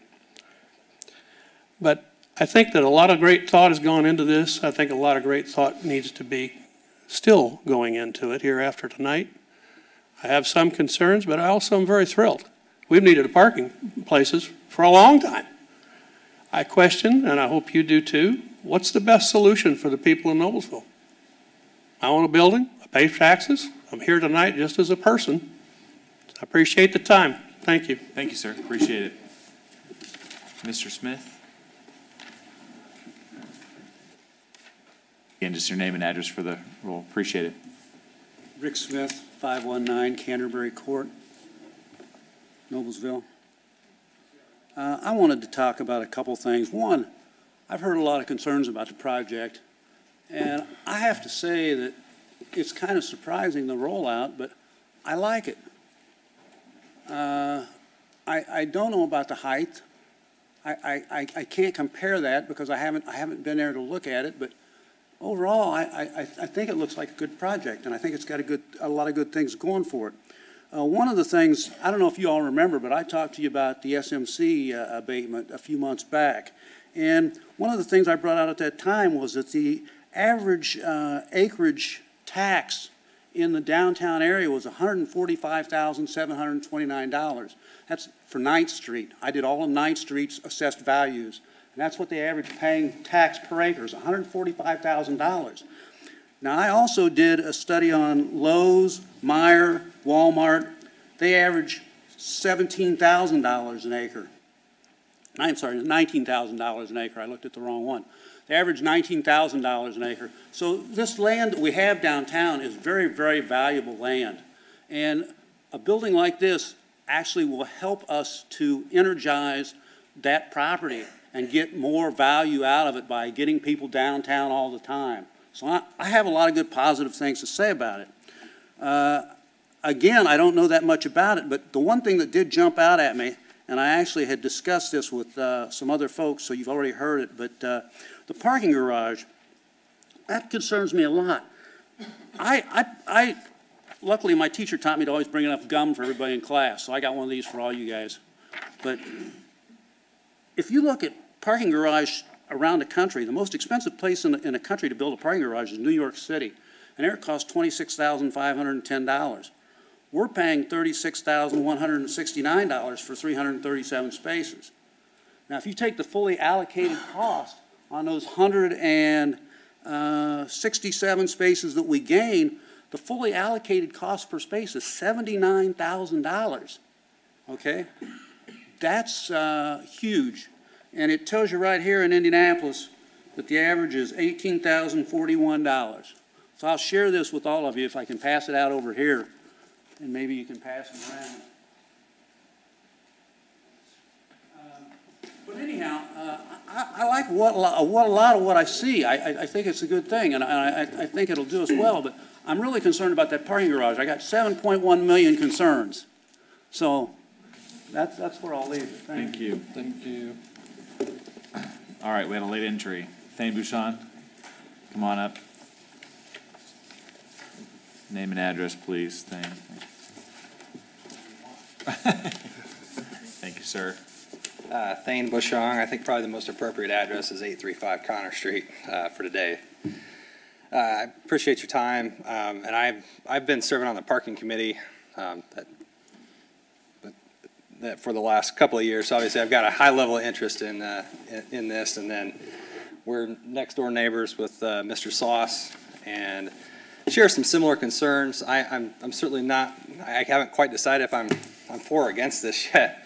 What I would like to encourage us to do as we're talking through this, and I've had these conversations in private with many of you, is to continue to consider the location that best suits us, not in the here and now, but that is going to suit the 80 residents. They're going to become members of this community, and that is identified in a way that everyone continues to remember that we're not only citizens of Noblesville, but we're also citizens of Hamilton County. And I think the county and the city, it's time that we all get along and consider what's in the best interest of our citizens, whether we're members of Noblesville or whether we're members of Hamilton County, because we're all one and the same.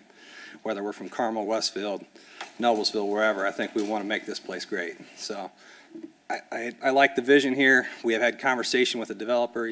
I like what's going on here, but I just think that we ought to continue to consider the location of this. We have a wonderful riverfront. We've had a fully developed plan for a very long time, and I'd like to see that we take advantage of one of our greatest resources down here, and we put this thing in the right spot. And I'm not talking about where I'm located, because obviously, you know, we're gonna have a different view than we currently have. The city was kind enough to grant us a facade grant several years ago, and helped us in activating that alley that was now going to be turned into a little bit different view. So I'll address some of the concerns that I have on a personal level with the developer directly. He's been kind enough to grant us an audience, so. We'll continue this discussion, but I'd like to encourage you guys to continue to look at locations for this, because I think this is one step of a plan of progress that we sorely need here in Noblesville. Thank you. Thanks, Thane. Thank you. All right. Okay, that is all the comment cards I had. At this time, Mr. Cook, would you like to address some of the concerns? Yeah, I think we've had a lot of good questions tonight, a lot of good conversation. I would request that our team would have a chance to sit down and go through these questions together, make sure we're providing a complete, full answer for everyone. I think that would be the most appropriate. As I stated at the beginning, we're not asking for any approval tonight. Typically, for a project agreement, we could ask for that. We wanted the process to play out. We'd like it to continue to September 11th. Additional comments from council members at this time? How are you going to answer people, Steve? Well, I can, Jeff, if you don't mind, together with Mike, whatever, to answer Jeff's question, we said we would. What was your first question, sir? Well, I want to know the details on the parking, because I've got concerns. Are the spaces being shared from the people who live in the apartment, from the people who come in town and shop? How many spaces are you on for each apartment? Because even if it's one bedroom, you could have 2 cars for a 1-bedroom apartment. And then what happens on the weekends when the apartment people still live there? And you also want people to come in and shop in Noblesville. Weekends are big here. So I just want to make sure we have enough parking spaces after spending all this money. I'd like Mr. Bowen to answer that. That would be great. But I just want to point out, too, this is typically how we work things even with Plan Commission. At a public meeting, we do gather questions, and we provide those answers at the next public meeting. Yeah, the mayor's though committed to answering the questions, so I think we should go forward with answering them. So, Mr. Bowen. Okay, great. Are we good? Yeah. Are we good? Okay. Yeah, so the first thing is, on the shared parking, we have decided in full transparency, we want to maximize the spaces for the public as much as possible. Different than any community who has entered into a partnership like this. So the arrangement is, those are going to be public, the majority of the residential spaces, when they are presumably not home Monday through Friday. There are going to be 100 that are reserved nights and weekends when they're presumably home. And that's part of where else can they park. So you're saving 100 spaces for 83 apartments. That's correct. And so there are only right now, only 12 2-bedrooms. And so total bedrooms, 83 plus 12, 95 spaces. To your point, yes, presumably there may be some folks, and we don't know the answer. What we have done in our agreement is, well, the one answer is reserve. Hey, Shelby, can you use the microphone as well, too? Yeah, sorry. Thank you. The first answer would be, typically a developer would say, I need 150. Right. And we are saying, let's start on the other end of the spectrum, but let's please be good partners, because if it becomes a problem for the residents and the project doesn't succeed, that's an issue. So the answer is, could there potentially be more than 100 people there all at the same time? Maybe. And we need to account for that. But is it going to be 200? Probably not.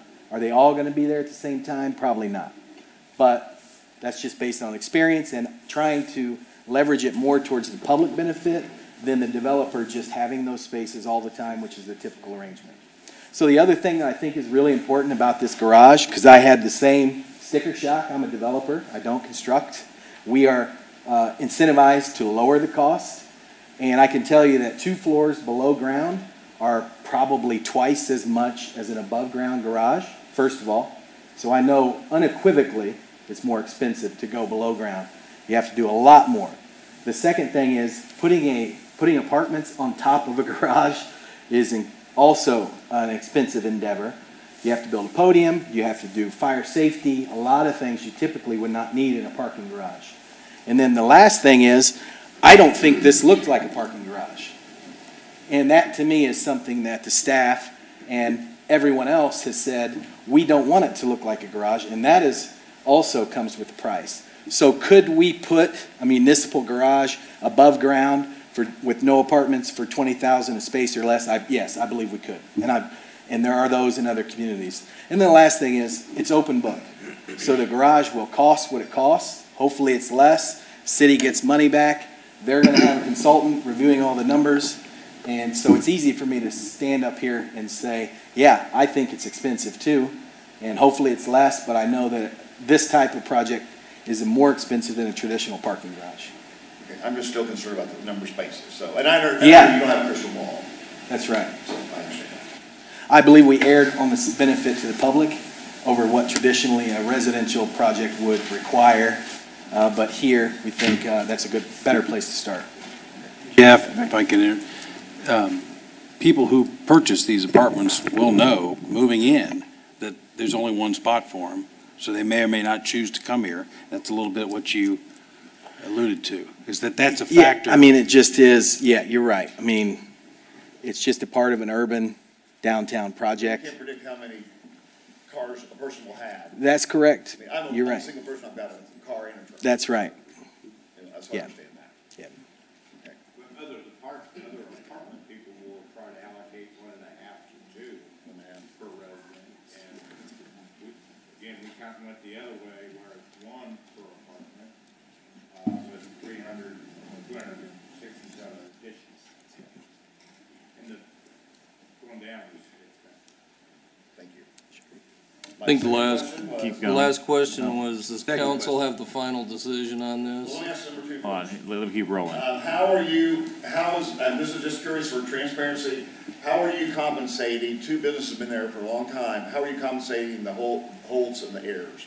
Yeah, so, That's a developer first of all, I would be surprised if the council knew that, No. because I have purchase agreements with both, and they have not been provided to council, and that's purposeful. I, 7 months ago, negotiated an acquisition price, and that's part of. You're just buying them out. That's right. I think it's a very Yes, sir. clear point that we should make. That is a developer. Yeah, and I don't think the council even knows Okay. what that agreement, I have not forwarded those agreements to anybody, out of respect for the private landowners too. Right, I'm with you. Now, and that makes sense what you've done, and the city's not involved. Point on that about picking the spot. I've said in my role that people have property rights. Sometimes that's good. I mean, it is part of our constitution. But part of it is bad in that we can't just go say, we want to put this apartment here, guys. There is a thing that's eminent domain, but eminent domain, which I won't say ever use, but don't want to use ever. It has to be for a public purpose, right? So if we wanted just a parking garage on any place, we have the power, not that we would use it and we don't want to do that, but it has to be for public purpose. And you can't connive or whatever, have it for public purpose for a couple of years and then all of a sudden flip it to his firm all that you cannot do. So, yeah, I'd like to put a parking place or whatever, a lot of places, but obviously it's a matter of the price of land and the negotiation process. We don't know what the landowners are getting, and I don't care, and whatever. That makes perfect sense. Okay, number 3, Greg. Yes, the answer is yes. So you guys have the final say-so on this project? Yes, sir. Thank you. Thank you, Mr. Bowen. Additional comments from the council? Mr. Taylor. I'd like to start off by thanking everybody for being here tonight as we discuss this issue. We talked about locations, and I know there's been several floating around, and these are all my thoughts, by the way. I think it was mentioned 6th and Connor, which the county owns. Our parking study says that's too far away, and besides that, the county owns the lot. The county owns 2 other lots, North 9th. They own that on the corner. For me, that's too close to the residents to do a project like this. And the North 8th Street lot that's also owned by the county is too small. And let's not forget too, even if we could work out a deal with the county, we're gonna have to replace those parking spots, so that just makes the parking garage bigger. I don't think the county wants to do it. Well, I don't know if the county, I don't think the county has an interest at this time. They don't need a space. But for me, I believe this is the right place, and I believe it's the right proximity for the city to do this. Across from this site, we've already have apartments that are established, so this would fit in well. And as far as Mr. Cook mentioned about the parking study, let's not forget that in 2009, the parking on the street was 75%. In 2015, it's 80%. So in my opinion, we've waited too long. We should have started this longer, but progress takes time. So I think this does need to move fairly quickly, and I don't think we need to study this for 2 more years, or a lot of these people in here are going to be coming up and want to know why we don't have parking. So I think that's a big issue, and that's been also with this parking study and with the downtown merchants. You know, they're screaming for more parking so they can keep their businesses fluent. As far as the design goes, I do think we need to work on that a little bit from my perspective. The height does bother me. I hope we do look and see what else we can come up with. I hope we keep some of our history. You know, there's a lot of people that don't want this in their backyard. Well, just remember, this is my backyard too, so I want to make sure we get it right the first time. Thank you, Mr. Taylor. Additional questions, comments, Ms. Wiles? I would just like to echo Mr. Taylor's comments about thank you for all of you coming and being a part of this tonight. I can't tell you how many times we have council meetings and there is no one sitting out in the audience. So to have you all come and be a part of these conversations, I think is wonderful, and I would encourage you to come back and continue to do so. And this is something that I think I'm actually going to make a motion that we not take any action on this tonight and continue to have the conversation at our next council meeting. And if we have further conversations or further questions, we might need to delay any sort of action a little bit further on. But we appreciate having all of you here and would encourage you to share your comments or input either with Deputy Mayor or with Mr. Bowen and the development team. Or any of us. Or any of us, yes. Or any of us, Madam Mayor. Mrs. Rowland? I too would, every meeting, we should have everyone here. We should have a standing room only. But not everyone's meeting is as exciting as this one, I will tell you. I thought there was a couple of really good ideas about some type of I hate to call it a committee because we all know committees don't work well, but some kind of appointments made from interested organizations within the community and council members sitting on that group also that could work with the city and the developer. And I don't mean that it should be slowed down, but it certainly gives a lot of legitimate process. And I agree, I'm a big process person. We cannot be too transparent for all of us, elected and non-elected. So I would really, from NPA and Main Street, 2 obvious groups that should be involved, and I would like to see some council involved. So I will really watch that happens, and I hope there's a commitment from the administration to make that happen. The other thing I think we need for council and the community, Ms. Reed, is a schedule of how the trail that this is going to take and which body is it going to be at. And I think once we actually start the process, you can give actual dates and so forth. So that would be a nice reference for everyone to have. Maybe it can be put in the paper or it could be here that people could pick it up, or online, for sure online. So I thought those were two. I agree with the parking garage. It's a lot of money, but I also agree from the developer that it costs a lot of money. I agree with the height of the building, but there's a cost involved to make this cash flow, so I'm not sure about that. I think we got a long way to go, but we also want to keep it moving. And that's a trick of input changes, but I know that when we get to sit down and cross the table and get answers, it all begins to flow much easier than feeling like something is perhaps not as transparent as it should be. And this is a big project, a lot of money, and I really, really encourage that we get down and really close and figure it out and feel comfortable with it.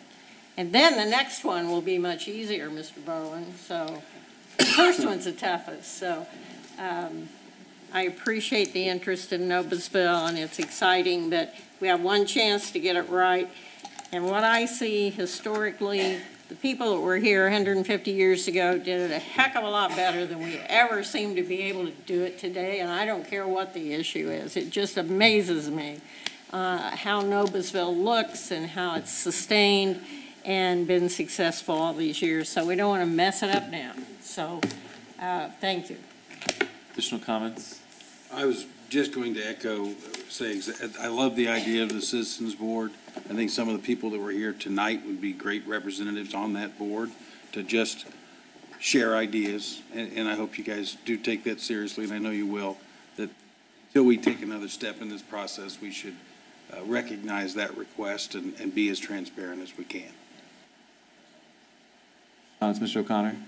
Just to, I appreciate Mr. Sauce's comments on ADA compliance. I mean, I'm sure that the developer, because we have ADA, we have to comply with it, but we do want to make sure that people can access and get in and around. I think that's important. So rest assured that that will be part of the thought process, because it is important. And then I can't pass up on the parking garage issue. I mean, being somewhat finance-minded, it's expensive. There's no two ways about it. But in order for this to really work, I think effectively, and we're looking at a 50, 75-year asset, and to be practical about it, we don't need any more surface parking, and it's expensive to go down. There's no two ways about it. You double the cost. And I didn't like it when I looked at it, but when you look at it from a practical perspective and you amortize it over a 50-year life, it's not that expensive, but it's a lot of money up front, and there's no two ways about it. But I would rather put it in there now, because if you're digging a hole, you might as well dig the hole a little deeper. And there's some costs associated with that, but once it's in, it'll be a great amenity for a long time. But I appreciate the comments that came out earlier, because, yeah, you can build a concrete structure, $20,000 a space, perhaps, but what are you going to have? You're going to have something that's not very aesthetically pleasing, and I don't think any of us want that, particularly in the downtown, where I think we pride ourselves on what we see every day. So I just couldn't let that go without at least acknowledging the fact that we recognize that it's expensive, but there's a real rational thought behind it, so that everybody can enjoy what we see and don't have to look at a parking structure that just sticks out and it isn't part of the whole landscape and the streetscape that's been created, as Mary Sue said, over 100+ years. So but we will work on the transparency piece. Part of these things just evolve over time. It takes all of us some time to digest what's actually happening before you can really bring it out, because you're not sure you can even make it work from an economic perspective. So anyway, we will get as much information out as we can, and as Megan said, hopefully you'll all be back, because when you say the Pledge of Allegiance and you hear that, it really does make a difference, because we're all here trying to represent your thoughts and views, and we want to do it right the first time. So with that, I'll yield the floor back to the president. Right. I'll be brief in the interest of time, but I echo everyone here and saying thank you for being here tonight. Ms. Rowland, I echo your statement that this is exciting. There's a lot of opinions about it, but it's exciting, good and bad, and we encourage you to continue those. I try to stay off social media as much as possible because it makes you want to hate yourself sometimes, but but somebody did make a comment that, you know, it said that city government viewed Old Town as a harvesting ground for demolition, and that stuck with me because I couldn't think of a more opposite feeling that I have for Old Town. I think I probably speak for most of us up here, that just simply is not true at all. We're trying to make this community the best it can be. It's my hometown and many of our hometown. So I thank you all for being here. And as Ms. Wild said, this is a resolution could be voted on this evening. I think there's a lot more conversation that needs to happen, and we're excited to have that conversation. We're excited to listen. So with that, I would entertain a motion to postpone this resolution, which Ms. Wild's already teed up. So I'll go ahead and look for a second on that. Second. That's been motioned and second to postpone this till the September 11th meeting. All those in favor? 8-0. Thank you very much. Moving on, council comments. I think we've all said enough. With that, thank you very much, Zekel. With that, we'll have a motion to adjourn. So moved. Second. All those in favor say aye. Aye. Good evening, drive home safely. Thank you so much. Thank you.